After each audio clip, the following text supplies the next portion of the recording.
कामगार कायदा घटना आहे, संविधान आहे.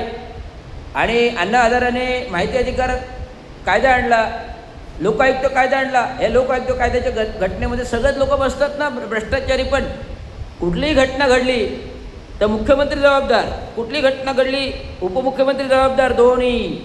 कॅबिनेट मंत्रिमंडळ ही जबाबदार, राज्यपाल ही जबाबदार. असं हे आयुक्त कायदा आहे जो अण्णा हजारेने आणला. आंदोलन उपोषण केले, काँग्रेसचं सरकार खाली घेतलं. पण आज